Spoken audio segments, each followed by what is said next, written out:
नमस्कार। ज्योतिष शास्त्र में श्रद्धा और विश्वास रखने वाले सभी जातकों का पारलौकिक जगत चैनल में बहुत बहुत स्वागत है। आज के इस वीडियो में हम बात करेंगे मेष राशि के जातकों के लिए अक्टूबर 2021 का महीना कैसा रहेगा, क्या होगा ग्रहों का प्रभाव आपके जीवन पर और हम क्या कर सकते हैं ग्रहों को अपने अनुकूल करने के लिए। हालांकि विशेष बात यह है कि शनि और गुरु दोनों ही प्रबल ग्रह मार्गी हो चुके हैं। देवगुरु 18 अक्टूबर से मार्गी हो जाएंगे और शनिदेव 11 अक्टूबर से मार्गी हो जाएंगे। तो इससे आपके जीवन में जो ठहराव की स्थिति बनी हुई थी, व्यापार में मंदी की स्थिति थी, हर कार्य स्लो स्पीड से हो रहा था, उसमें अब परिवर्तन होगा। हर कार्य स्पीडअप होगा, तेज़ी से चलेगा। हालांकि आपके कुंडली के छठे भाव में सूर्य, बुध और मंगल का गोचर हो रहा है। आठवें भाव में शुक्र और केतु का गोचर हो रहा है, लेकिन आपकी कुंडली में एक योग ऐसा भी है जो इन सभी ग्रहों के दुष्प्रभावों को समाप्त कर देगा। विस्तार से चर्चा करेंगे इसके बारे में। तो बात करेंगे आपकी इनकम, आपके लाभ के बारे में, आपके धन और बचत के बारे में, आपके निवेश के बारे में, सुखों के बारे में, संतान और शिक्षा के बारे में, रोग, ऋण, शत्रु और विघ्न बाधाओं के बारे में, आपके पारिवारिक जीवन, व्यापार, भाग्य, कैरियर, जॉब, प्रोफेशन के बारे में। और वीडियो के अंत में आपको हम उपाय और सावधानियां भी बताएंगे, साथ ही साथ आपके कमेंट्स को भी रिप्लाई करेंगे। तो चलिए वीडियो शुरू करते हैं। तो ये है मेष राशि के जातकों की कुंडली। आपके राशि के स्वामी मंगल हैं, जो कि कुंडली के छठे भाव में गोचर कर रहे हैं। मंगल छठे भाव में 22 अक्टूबर तक गोचर करेंगे और उसके बाद सप्तम भाव में गोचर कर जाएंगे। सूर्य 17 अक्टूबर तक छठे भाव में गोचर करेंगे और उसके बाद सप्तम भाव में गोचर करेंगे, जबकि बुध पूरे महीने कुंडली के छठे भाव में ही गोचर करेंगे। कुंडली के अष्टम भाव में शुक्र और केतु गोचर कर रहे हैं और पूरे महीने अष्टम भाव में ही गोचर करेंगे। कुंडली के दशम भाव में देवगुरु और शनि गोचर कर रहे हैं। देवगुरु का नीच भंग राजयोग बन रहा है, जो कि 21 नवंबर तक बनेगा और धन भाव में राहु का गोचर है। तो इन ग्रह स्थितियों के आधार पर चलिए एक एक बिंदु पर चर्चा करते हैं विस्तार से। तो शुरुआत करते हैं आपके लग्न के स्वामी मंगल से। मंगल आपकी कुंडली में छठे भाव में 22 अक्टूबर तक गोचर करेंगे। मंगल को शत्रुहंता कहा जाता है। तो पहला काम तो यही करेंगे कि आपके शत्रुओं का विनाश करेंगे। चूँकि आपका व्यक्तित्व काफ़ी स्ट्रांग होगा, डैशिंग पर्सनालिटी होगी और फिजिकली आप बहुत वेल बिल्ट होंगे, गजब का शौर्य होगा आप में। तो ऐसी स्थिति में आपके शत्रु तो आपको देखते ही डर के भाग जाएंगे। ऐसे जातकों में गजब का दुस्साहस होता है, किसी भी मैटर में डिसीजन लेने में देरी नहीं करते हैं, क्विक डिसीजन लेते हैं। हालांकि कभी कभी जल्दबाजी में नुकसान भी हो जाता है, लेकिन ये उसकी परवाह नहीं करते। छठे भाव का मंगल दूसरों की हेल्प करना सिखाता है। अपनी स्ट्रॉन्ग पर्सनालिटी और आकर्षक व्यक्तित्व के बल पर आप न केवल अपने काम बना लेंगे बल्कि दूसरों की भी हेल्प करते हैं। समाज सेवा में ऐसे जातक बढ़ चढ़ करके भाग लेते हैं और इससे उन्हें नाम और यश प्राप्त होगा। आपने अक्सर पेपर में पढ़ा होगा कि जीआरपी के किसी जवान ने ट्रेन से उतरते समय किसी यात्री के गिर जाने पर उसे दौड़कर उठाया, उसकी प्राण रक्षा की। आपने ये भी सुना होगा कि कोरोना काल में जीआरपी के किसी जवान ने दूधमुही बच्ची के लिए दौड़कर दूध की व्यवस्था की। ये घटनाएं हाईलाइट भी हुई थीं और ऐसे जवानों को रेलवे की तरफ से पुरस्कार भी दिया गया था। तो कुल मिलाकर के ये है कि आपका स्वभाव ऐसा होगा कि आप दूसरों की हेल्प करेंगे।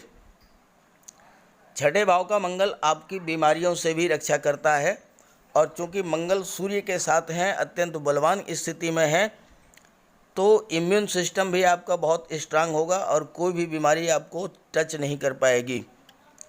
और सबसे बड़ी बात यह है कि देवगुरु की शुभ दृष्टि भी मंगल पड़ रही है। मंगल और देवगुरु आपस में परम मित्र हैं। तो ऐसी स्थिति में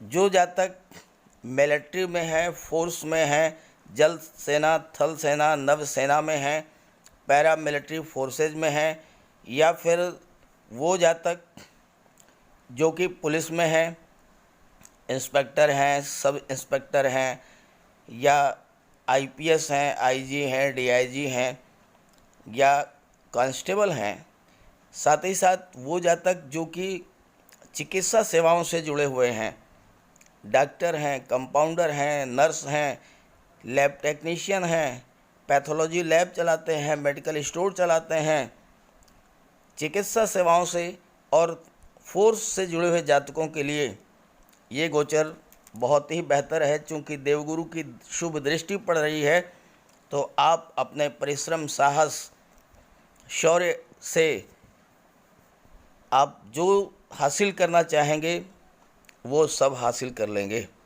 स्वस्थ रहेंगे, सुखी रहेंगे, खुशहाल रहेंगे। छठे भाव का मंगल ननिहाल पक्ष से रिश्ते मजबूत करता है। मामा, नाना, मौसी से आपके रिश्ते बहुत मधुर होंगे, उनका सहयोग प्राप्त होगा और ननिहाल पक्ष से आपको लाभ भी होगा। ज़मीन, जायदाद या प्रॉपर्टी भी आपको मिल सकती है। ऐसे जातक हाजिर जवाब होते हैं। सैन्य अधिकारी या डिफेंस सिस्टम में शत्रुओं का विनाश करते हैं और साथ ही साथ आप किसी भी मैटर में बहुत तेज़ डिसीजन लेंगे और चूंकि देवगुरु की दृष्टि भी है तो आपके फैसले सही होंगे और आपको उसका लाभ मिलेगा। हालांकि 22 अक्टूबर के बाद थोड़ा आपको सावधान रहना पड़ेगा, क्योंकि 22 अक्टूबर के बाद मंगल सप्तम भाव में गोचर कर जाएंगे और चूंकि मंगल उग्रता और क्रोध के भी कारक हैं, तो ऐसी स्थिति में आपके पारिवारिक जीवन में तनाव की स्थितियां बन सकती हैं, इसलिए आपको थोड़ा सावधान भी रहना होगा। व्यापारिक रिश्ते भी प्रभावित होंगे, लेकिन 22 अक्टूबर तक स्थितियां बहुत ही बेहतर हों। अब आइए बात करते हैं सूर्य और बुध के बारे में, जो कि छठे भाव में गोचर कर रहे हैं। शास्त्रों में कहा गया है कि जीवन का सबसे बड़ा सुख है निरोगी काया, यानी अगर आप स्वस्थ हैं तो ये आपके लिए सबसे बड़ी सुख की स्थिति है। और आपके छठे भाव में सूर्य भी गोचर कर रहे हैं और मंगल भी गोचर कर रहे हैं, तो आपके ना तो आप बीमार होंगे और ना ही आपके कोई शत्रु होंगे। छठे भाव में सूर्य शत्रुनाशक होते हैं। सूर्य ब्रह्मांड का सबसे शक्तिशाली और तेजस्वी ग्रह हैं और सूर्य को राजा माना गया है। तो सूर्य के प्रभाव से आपके शत्रु कितने भी शक्तिशाली हों, लेकिन आपको कोई नुकसान नहीं करेंगे और शत्रुओं का विनाश हो जाएगा। सूर्य के प्रभाव से आप बलवान होंगे, तेजस्वी होंगे और चूंकि आप सूर्य शासन प्रशासन राजनीति के कारक हैं, तो आपको शासन प्रशासन से भी लाभ मिलेगा और राजनीति से भी आपको लाभ होगा। राजनीति में अगर हैं आप तो आपको उच्च पद प्राप्त होगा, शासन प्रशासन में हैं अगर आप तो भी आपको उच्च पद प्राप्त होगा। सूर्य की दृष्टि द्वादश भाव पर पड़ रही है और मंगल की दृष्टि भी द्वादश भाव पर पड़ रही है। द्वादश भाव खर्चों का होता है, तो खर्च तो आपके बढ़ेंगे, लेकिन द्वादश भाव विदेश का भी होता है, तो विदेश यात्राएं भी आप खूब करेंगे, विदेश से लाभ भी होगा, विदेश से धन भी कमाएंगे। एक्सपोर्ट इंपोर्ट का अगर बिजनेस है तो उसमें भी आपको बहुत बड़ा लाभ होगा। सबसे बड़ी बात यह कि विदेश का मतलब अमेरिका, ब्रिटेन मत समझिए। विदेश का मतलब ये है कि अपने घर से दूर आप यूपी में हैं, आप महाराष्ट्र में कोई व्यापार करते हैं, वहाँ से आपको लाभ होगा। आप यूपी में हैं, दिल्ली में जाकर जॉब करते हैं, आपको वहाँ से लाभ होगा। तो विदेश से आपको लाभ होगा। जहाँ तक प्रश्न है अस्पताल, जेल और दंड का, तो अस्पताल का संबंध जो है केवल बीमारियों से नहीं है। अस्पताल का संबंध उन लोगों से भी है जो वहाँ कार्य करते हैं। Doctor, nurse, compounder, ward boy, lab technician, pathologist, इन सभी को लाभ होगा। जो मेडिकल स्टोर चलाते हैं, जिनकी फार्मास्यूटिकल कंपनी है या जिनका नर्सिंग होम है, हॉस्पिटल है, ऐसे जातकों को भी लाभ होगा। मंगल चूँकि फोर्स के कारक हैं, जो जातक पुलिस में हैं, जेल में कार्य करते हैं, उनके साहस, पराक्रम, शौर्य, ऊर्जा में वृद्धि करेंगे और सूर्य का साथ होगा तो वो जीवन में प्रकाशित हो उठेगा। उनका जीवन कहने का अर्थ ये है कि उन्हें बहुत अधिक मात्रा में धन, संपत्ति, वैभव, संपदा सब कुछ प्राप्त होगा। बस ये है कि आपको जन्मभूमि से दूरी बन जाएगी थोड़ी सी। आप अपने जन्मभूमि से अलग हट करके किसी दूसरे राज्य, दूसरे प्रदेश में जाकर के जब आप कार्य करेंगे तो वहाँ आपको लाभ होगा। ऐसे ही न्यायपालिका से जो जुड़े हुए हैं, वकील हैं, मुंशी हैं, जज हैं, मजिस्ट्रेट्स हैं, उनके जीवन में भी सूर्य का प्रकाश भरेगा और वो भी लाभ को प्राप्त करेंगे। आइए बुध के बारे में बात कर लें। एक बात यहाँ और आपको समझनी है कि चूँकि सूर्य पिता के कारक हैं, तो आपके पिता को थोड़ी परेशानी हो सकती है। पिता के स्वास्थ्य का ध्यान रखें और उनकी केयर करें, उनका सम्मान करें, उनका आशीर्वाद प्राप्त करें तो आपको लाभ होगा। अब आइए बुध के बारे में बात करते हैं। कुंडली के छठे भाव में बुध भी गोचर कर रहे हैं और बुध पूरे महीने छठे भाव में ही गोचर करेंगे। बुध छठे भाव में उच्च के होते हैं, कन्या राशि में उच्च के होते हैं और बुध बुद्धि के, आपके ज्ञान के, स्किल के, आपके टैलेंट के, आपके कौशल के कारक हैं। बुध के प्रभाव से आप अत्यंत वाक्पटु होंगे। बुध आपकी समझ और बुद्धि को तीव्र करेंगे। आपकी वाणी बहुमुखी क्षमता से युक्त होगी। आप यात्राएं भी करेंगे और मामा और ननिहाल से भी आपके संबंध अच्छे रहेंगे। बुध आपके सोचने की क्षमता या किसी निष्कर्ष पर पहुंचने की इच्छा, क्षमता, विचारों को समझने की और साथ ही साथ अभिव्यक्त करने की क्षमता को बढ़ा देंगे। और इसका लाभ ये होगा कि आप बुध से संबंधित जो भी क्षेत्र हैं, चाहे आप मैथमेटिशियन हैं, अकाउंटेंट हैं, राइटर हैं, ज्योतिषी हैं, व्यापारी हैं, आपको बहुत लाभ मिलेगा बुध के प्रभाव से। बुध कम्युनिकेशन के भी कारक हैं, तो जो भी कम्युनिकेशन के साधन हैं, इलेक्ट्रॉनिक आइटम्स हैं, कंप्यूटर्स हैं, इंटरनेट हैं, टेक्नोलॉजी है, कॉमर्स है, ट्रेड एंड इंडस्ट्री है, फाइनेंस है, बैंक है या व्यापारी वर्ग, इन सब को बुध के इस गोचर से बहुत बड़ा लाभ होगा। अगर आप किसी कोचिंग इंस्टीट्यूट को चलाते हैं, कोई छपाई और प्रकाशन का संस्थान चलाते हैं, या आप संपादक हैं या न्यूज़ एजेंसी चलाते हैं, पत्रकारिता से जुड़े हुए हैं, सोशल मीडिया से जुड़े हुए हैं, बैंकिंग या कम्युनिकेशन से जुड़े हुए हैं, तो बहुत बड़ा आपको लाभ देने वाले हैं बुध। चूँकि बुध सूर्य के साथ 17 अक्टूबर तक बुधादित्य योग का भी निर्माण कर रहे हैं छठे भाव में, और बुधादित्य योग अत्यंत श्रेष्ठ राजयोग है। एक बात ध्यान देने की है कि छठे भाव में सूर्य, मंगल, बुध, राहु, केतु, ये सभी बहुत बेहतर रिजल्ट देते हैं। ये जो धारणा है कि छठा, आठवां और 12वां भाव बहुत ख़राब है, ऐसा नहीं है। थोड़ा बहुत नेगेटिव है, लेकिन जितना नेगेटिव है उससे कहीं ज़्यादा पॉजिटिव है। और मैं आपको बताने जा रहा हूँ एक विशेष योग के बारे में, जिससे इन ग्रहों का अगर कोई अशुभ प्रभाव होगा भी, वो भी ख़त्म हो जाएगा। आपकी कुंडली में एक बहुत विशेष योग बन रहा है और वो है देवगुरु का केंद्र में गोचर, दशम भाव में गोचर। केंद्र में गोचर देवगुरु का अत्यंत शुभ माना गया है।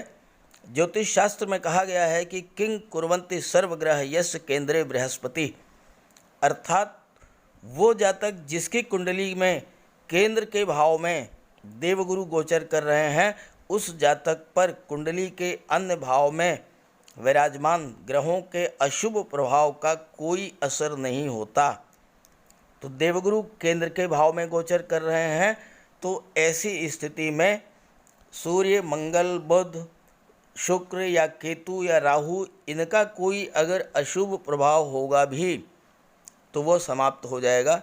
देवगुरु की कृपा से इनके अशुभ प्रभावों पर का आप पर कोई असर नहीं होगा। दशम भाव में देवगुरु का गोचर हो रहा है तो आपके कार्य क्षेत्र में बहुत अधिक उन्नति लाएंगे। अगर आप नौकरी कर रहे हैं, गवर्नमेंट जॉब में हैं, आपको बेटर पोस्ट मिल सकती है, आपका प्रमोशन हो सकता है, आपको उच्च पद मिल सकता है, आपकी वेतन वृद्धि हो सकती है। और मैंने एक बात बताई है कि देवगुरु दशम भाव में अगर हैं, कर्म भाव में अगर हैं, तो सरकारी नौकरी के प्रबल कारक होते हैं। वो छात्र जो कि कॉम्पिटिटिव एग्ज़ाम्स की तैयारी कर रहे हैं, उनके लिए बहुत ही बेहतर योग बना रहे हैं देवगुरु। क्योंकि दशम भाव में मैंने एक वीडियो बनाया है सरकारी नौकरी के योग, और उसमें यह योग भी है कि अगर देवगुरु गोचर कर रहे हैं दशम भाव में तो आपके गवर्नमेंट जॉब में जाने के प्रबल योग बनते हैं।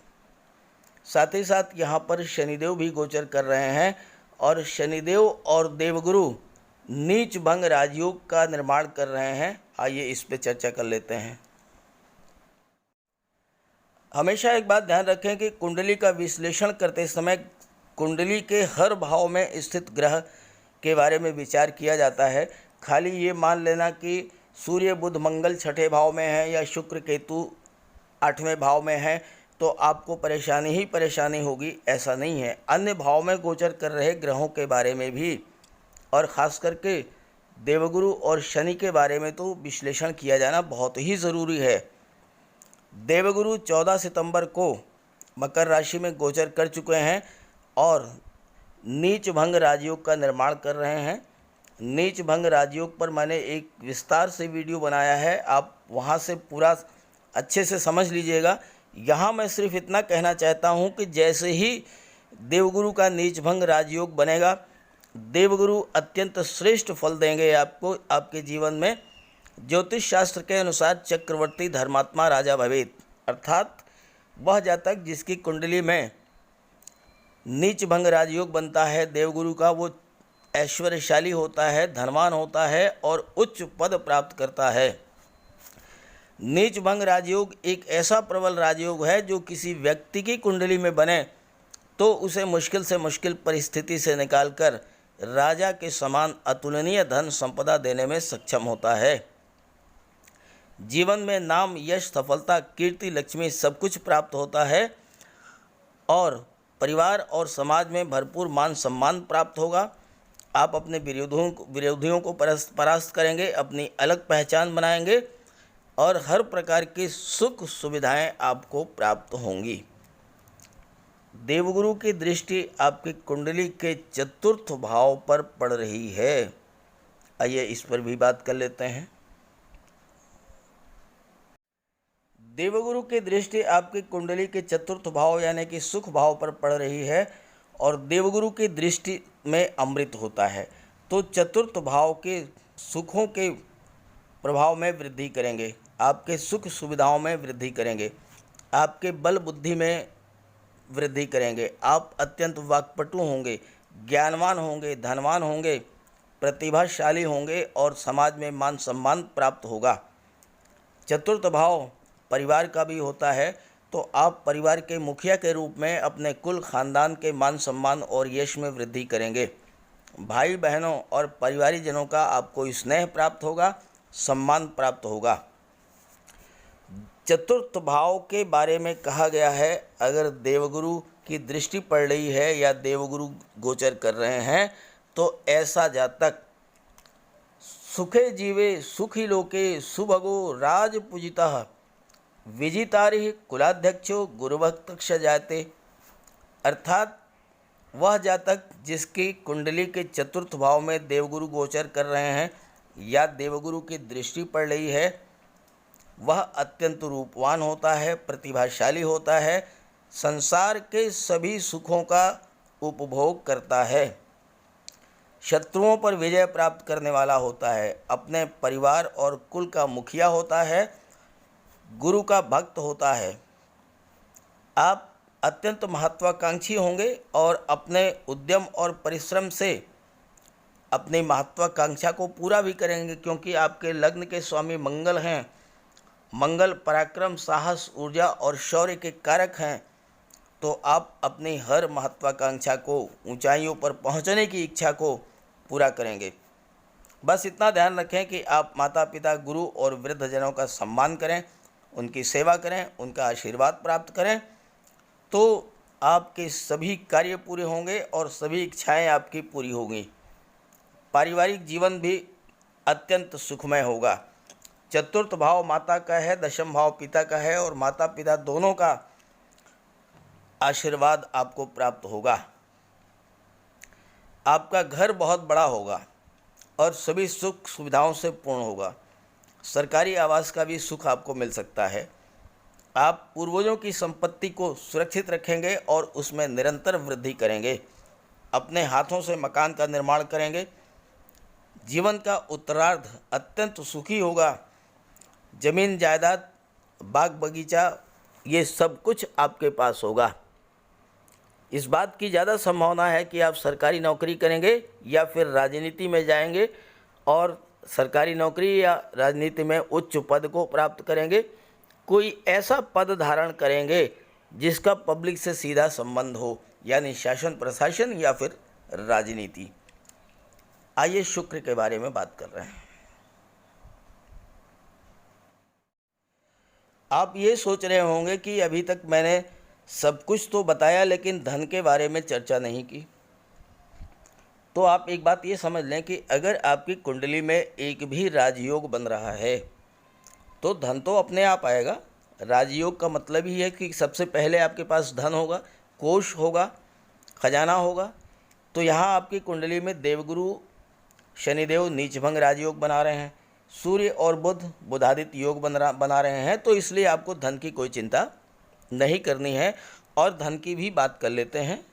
शुक्र बैठे हैं आपको धन देने के लिए। धन, वैभव, ऐश्वर्य, सुख सब कुछ 8वें भाव में गोचर कर रहे हैं। 8वां भाव सबसे खराब माना जाता है और यही माना जाता है कि सभी ग्रह अष्टम भाव में खराब फल देते हैं, लेकिन शुक्र इसके अपवाद हैं। शुक्र अष्टम भाव में शुभ फल देते हैं और यहाँ केतु भी गोचर कर रहे हैं और केतु शुक्र के प्रभाव में वृद्धि करेंगे। अष्टम भाव में राहु, केतु, शनि, मंगल, ये कोई भी ग्रह अशुभ फल नहीं देते हैं, ये हमेशा ध्यान में रखें। तो शुक्र के प्रभाव में वृद्धि करेंगे। ज्योतिष शास्त्र के अनुसार अष्टम भाव में अगर शुक्र गोचर कर रहे हैं तो आप हमेशा खुश रहेंगे। राज दरबार से अपना काम निकलवा लेंगे, यानी कि गवर्नमेंट अथॉरिटीज़ या गवर्नमेंट ऑफिसर्स से आप अपना काम बना लेंगे और आप गवर्नमेंट के पार्ट भी हो सकते हैं। और शुक्र आपकी आयु में वृद्धि करते हैं। ऐसा व्यक्ति दीर्घायु होता है, आयु लंबी होती है और आप कुछ ऐसा कार्य कर जाएंगे कि आपके जाने के बाद भी आपको याद करेंगे लोग। ऐसा जातक भूमिपति होता है, यानी जमीन जायदाद पर्याप्त मात्रा में होती है। ऋषि कश्यप का मत है कि अष्टम भाव में शुक्र बहुत ही शुभ फल देते हैं। कैरियर की शुरुआत भले ही बहुत हल्की हो, लेकिन धीरे धीरे आप बहुत आगे बढ़ जाएंगे और पैतृक संपत्ति और पिता की गुडविल का आपको लाभ मिलेगा। ससुराल पक्ष से भी आपको लाभ मिलेगा और यहाँ आप देखिए कि शुक्र की सीधी दृष्टि आपके धन भाव पर पड़ रही है। धन भाव के स्वामी भी शुक्र हैं। जहाँ तक बात करें राहु की, तो राहु के प्रभाव को न्यूट्रलाइज करने के लिए केतु यहाँ बैठे हैं। केतु राहु के दुष्प्रभाव को समाप्त करेंगे। देवगुरु की दृष्टि भी राहु पर पड़ रही है, तो राहु का कोई अशुभ प्रभाव आप पर नहीं पड़ेगा। लेकिन शुक्र की दृष्टि धन भाव पर पड़ने से आप महाधनी हो जाएंगे। अगर आप शुक्र के संबंधित कार्यों में, व्यवसाय में संलग्न हैं, जैसे कि सुख सुविधा के साधन, महिलाओं के लिए कॉस्मेटिक्स है, श्रृंगार प्रसाधन है, ब्यूटी पार्लर है, ब्यूटिशियन है, आप बहुत अधिक धन कमाएंगे। सुख सुविधा के साधन एलईडी है, टीवी है, फ्रिज है, आप इन सब चीज़ों का निर्माण करते हैं, एसी है, कूलर है, या इनका विक्रय करते हैं, तो भी आपको बहुत अधिक धन लाभ होगा। कलात्मक वस्तुएं, जो कला से जुड़े हुए हैं लोग, आर्ट, म्यूज़िक, लेखन, अभिनय, या आप script writer, dialogue writer, social media, इन सब से जुड़े हुए हैं, पत्रकारिता से जुड़े हुए हैं, तो आप सभी को शुक्र के प्रभाव से बहुत अधिक धन का लाभ होगा। ऐसे जगह जहाँ पर लोग टूरिस्ट प्लेस हैं, पिकनिक मनाने जाते हैं, या शॉपिंग मॉल है, या ऐसी जगह जहाँ की बच्चों के खिलौने बनते हैं, बच्चे के खिलौने बिकते हैं, मतलब ऐसे जो भी साधन हैं जो कि सुख सुविधाओं से जुड़े हुए हैं, अगर आप उनके व्यापार व्यवसाय में संलग्न हैं तो आपको बहुत बड़ा लाभ होगा। पैसा आप खूब कमाएंगे और धन का संचय भी होगा, क्योंकि धन भाव के स्वामी भी शुक्र हैं। आइए अब बात कर लेते हैं उपाय और सावधानियां। देखिए 17 अक्टूबर को सूर्य जो है वो सप्तम भाव में गोचर करेंगे, तुला राशि में। सूर्य तुला राशि में नीच के हो जाते हैं, तो 17 अक्टूबर से 17 नवंबर तक आपको विशेष ध्यान रखना है।